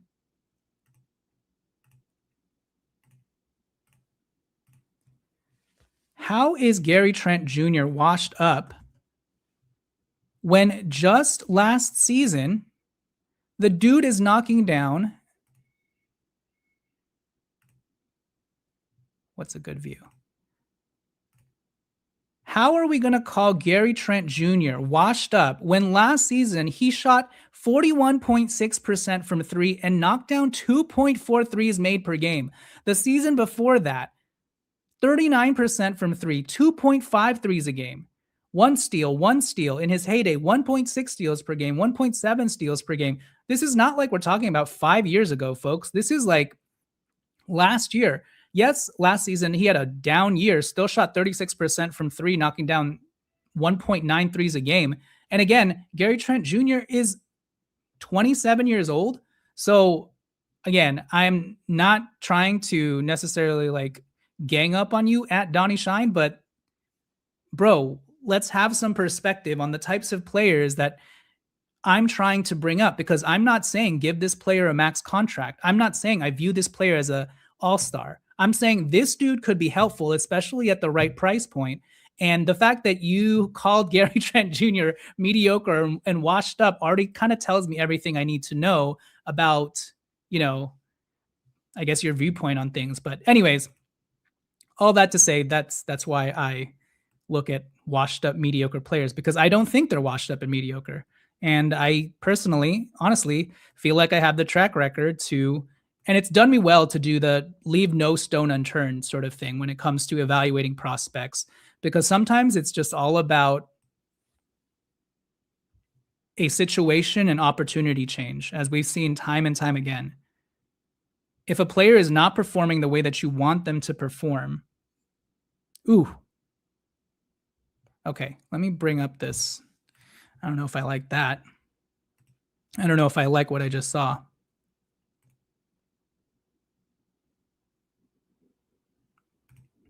Okay, let us look at two things.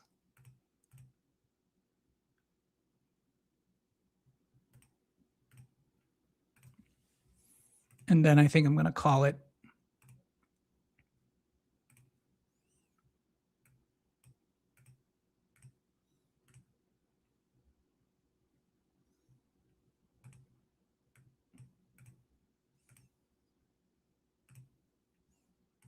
All right, so this is from Windhorst, apparently. People around the league believe Sandro is headed to the Lakers and will basically replace Rui. I don't know how I feel about this, guys. Not a fan of that. That sounds stupid to me. Now, it depends on what Rui's going to get. But I'm not a fan of that. And it's just funny, like the continued gentrification of Inglewood. Oh, actually, no, wait, the Lakers aren't playing in Inglewood. The continued gentrification of the Lakers would only be further cemented. Can you imagine if we get Sandro and Walker Kessler? Can we keep the Lakers like a little bit Asian and black, Blasian a little bit with Rui Hachimura, please? I don't know how I feel about this Sandro being Rui's replacement. If anything, they should be playing together, and then we can roll out a lineup that's very stretchy and spacey at the front court position.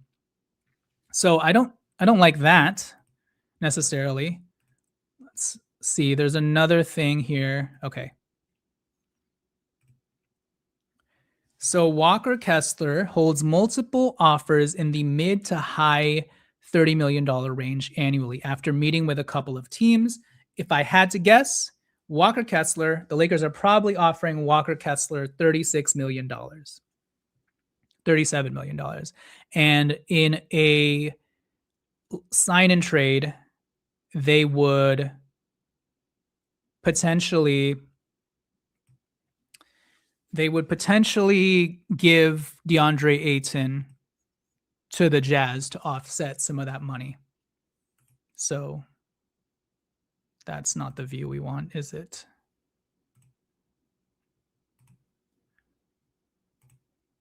So yeah, based off of what we were talking about earlier, this is the number that I think that the Lakers will try and land on with Walker Kessler leaving. You know, potentially if they dump Vando and DK, potentially what is that? $32 million of space left over? $24 to $32 million in cap space outside of the reserved Walker Kessler. And so do with that money as you will. But yeah, I'm not feeling the Sandro, Mamu, Rui Hachimura situation, if I'm being perfectly honest.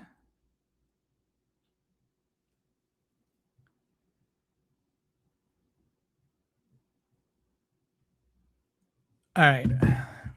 We'll take it up to 5, and then I'm going to call it because it doesn't look like anything's going to happen. But I appreciate you guys hopping on here and hanging out.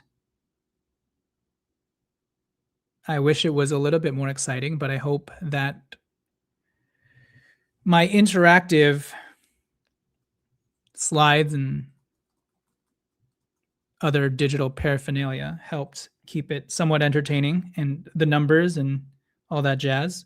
Once again, if I could please ask you guys to, if you haven't subscribed to the channel, please hit subscribe. It's free. Please hit the like button. That's also free. Please continue to comment, even if you want to rag on my players that I like to highlight because they're mediocre and washed up. But no, I appreciate everybody who is tuning in, regardless of whether we have differing opinions on stuff. We can always be respectful about how we disagree. Isn't that correct?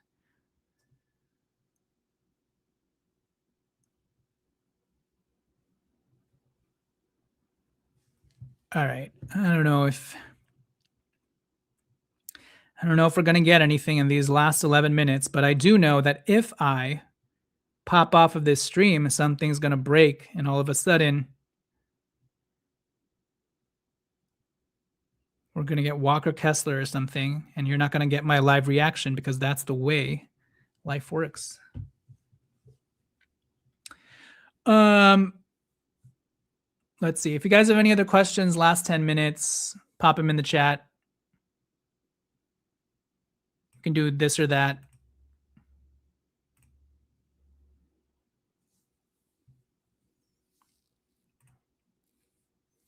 What's my reaction to the Braun news? I mean, it kind of felt like things were headed that way already, but it's still a little bit jarring because he's been with the team for 8 years. He was part of turning the franchise around. It's going to be weird, even if you don't like LeBron from like a basketball standpoint. He was such a huge part of the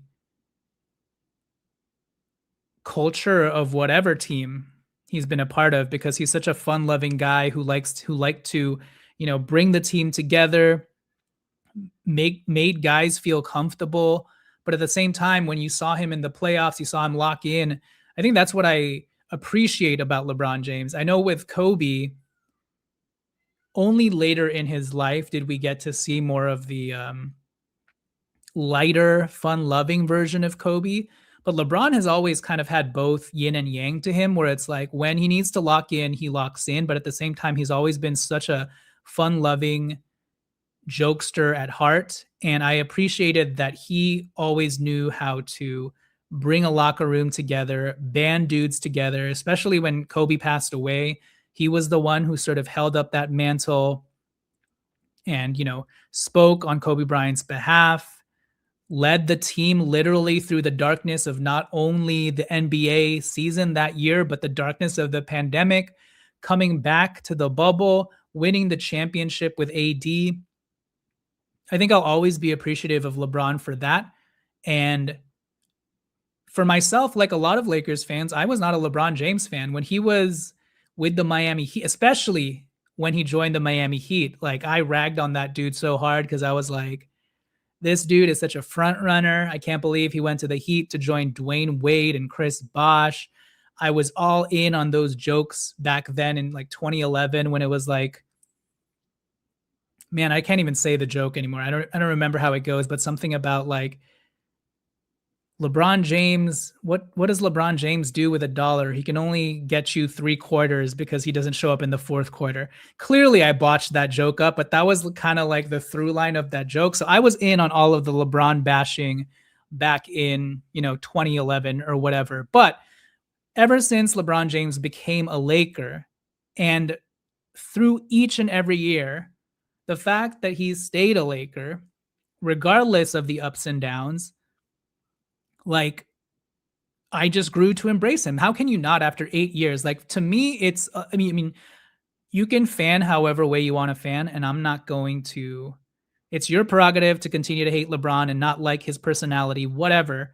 But I just can't imagine myself watching a team for 8 years with LeBron James being such a central figure to all of that, and then having his son actually play with him his last 2 years and getting to see that on the court. And then this past year, getting to see LeBron James like lead this ragtag group, shorthanded group past the first round, that's pretty incredible. And the fact that he got to do it with Bronny and Bronny was actually playing meaningful minutes in the playoffs, that's some special stuff. And so for me, again, I'm not going to tell you how to fan. If you just hate all of that, that's fine. If you hate LeBron and you're happy that he's gone, there are some benefits to LeBron being gone, obviously, with all of the clutch stuff and all of the just everything that comes along with LeBron. I understand. And obviously we are also able to have some clarity moving forward. But from a standpoint of whatever we do this offseason to build out like the best Luka Doncic team, I kind of always envisioned that LeBron could just be the ultimate GOAT cherry on top of the sundae to that, and that he would join whatever team we constructed and be this ultimate Karl Malone, Gary Payton for us, and that is the best version I could see of the Lakers team. But now that he's gone, on the one hand, we have better clarity and we can move forward with clear eyes, pure heart, clear eyes, pure. What is the phrase? Friday Night Lights phrase? Clear eyes, shoot, pure hearts can't lose, something like that. Yeah, clear eyes, pure hearts can't lose. We can now move forward.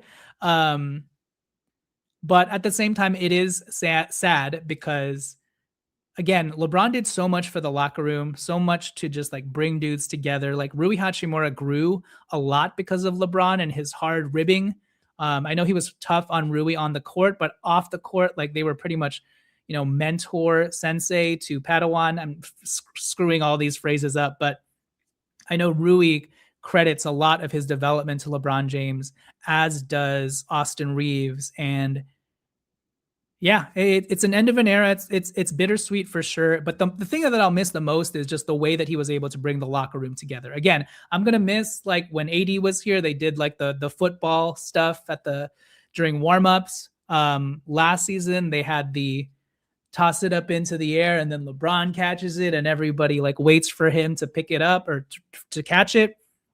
So I'm going to miss all that stuff with LeBron. I think he brought a joyfulness to the game that again, regardless of whether or not you think it's hokey, you think he's cheesy, yada, yada, yada, he made some of these bad seasons pretty bearable. And when you take a step back and a macro look on the LeBron era, yes, he only won one championship, but outside of that terrible, terrible Russell Westbrook season, we were in the playoffs every single year, you know? And 2021, we probably should have gone back to the finals if AD had not strained his groin or whatever it was. And then the other season, and actually even the Westbrook season, LeBron was injured that year too, right? So there's a lot of reasons, but anyways, that Westbrook season was nothing was going to save that season. All that to say, it should have ended a lot better than it could have, but Westbrook set us back and some of our draft picking set us back for sure. But always going to remember LeBron for helping pick us out of the gutter, sticking through things and helping us. Honestly, I think the biggest thing LeBron has helped us with is transitioning Luka to the place he's at now. And the fact that we got that one glorious March last season where Luka, LeBron, and Austin were all clicking and all firing on all cylinders was a lot of fun to watch. Like the big three literally went, 11-1 in March or whatever. So that was a lot of fun. And I'll always remember, it's crazy. If you remember LeBron's first basket as a Laker was like that breakaway transition dunk where he cocked it over his head in Portland. And even though it's not technically his last shot as a Laker, I'll remember LeBron's last shot as being the Houston Rockets regulation game tying three in regulation, sent it into overtime, and then him and Marcus Smart carried the day. And yeah, again, the fact that LeBron is going out, it's not a championship, obviously, but the fact that LeBron was able to take a lost season and give us some joy with a first round win versus the Houston Rockets using Luke Kennard, Marcus Smart, DeAndre Ayton, and Rui Hachimura at age 41, 42. That is a huge feat in and of itself, and we should be giving LeBron his flowers. And I do appreciate that it seems like, oh, okay, well, here's breaking news. Stop the LeBron stuff. Looks like we've got our Marcus Smart breaking news. It looks like he is going to be signing with the Houston Rockets. I'm waiting to see if this is going to... I'm waiting to see if this is verified. 1 second.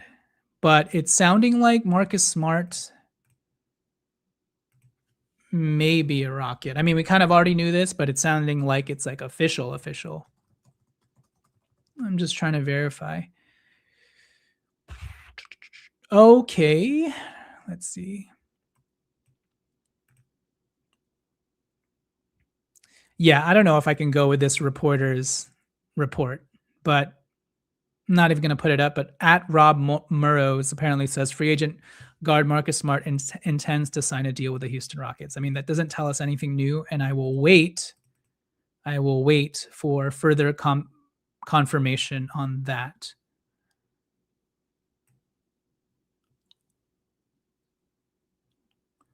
Anyways, with that said, we are now at 5 o'clock.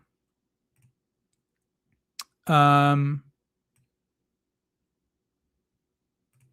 I think that'll do it for this stream. Again, thank you guys for hopping on. That's like 2 hours. I got to get back to work. I got to do other things. I got to walk my dog. I know for sure news will break. Look out for a link tomorrow. I will probably try and do an additional stream sometime tomorrow. That's when things will probably pop off. We'll see. But again, thank you guys for joining. Shout out LeBron, end of an era. Thank you for your services. We still have Bronny James, and I'm hoping that he wins a championship before you do. So, and that'll be fun and ironic, and would love to see Bryce holding the phone recording Bronny James lord his Lakers championship ring over his dad at home. But yeah, anyways, thank you guys for joining this live stream. Please remember to like this video, comment down below. Most importantly, hit subscribe. And if you would like to help me out in any small way financially and support an independent creator such as myself, please consider becoming a member to the Lakers Legacy YouTube channel. But with that said, thank you for record numbers of people tuning in. Appreciate you all. Have a great rest of your night. And let's hope we get Walker Kessler. It's Walker Kessler or bust, everybody. Waiting on pins and needles, crossing our fingers, crossing our toes. I really hope it's not Sandro Mamu replacing Rui. And anyways, we'll see what happens. I'll be back to talk about anything that occurs between now and, maybe same time tomorrow night. I'll probably do it a little bit later. So look out for a link. I'll probably try and do 5 p.m. or 6 p.m., but we'll see. But with that said, thank you guys for tuning in. This has been Jonathan Hernandez of the Lakers Legacy Podcast, and I will catch you guys next time. Peace.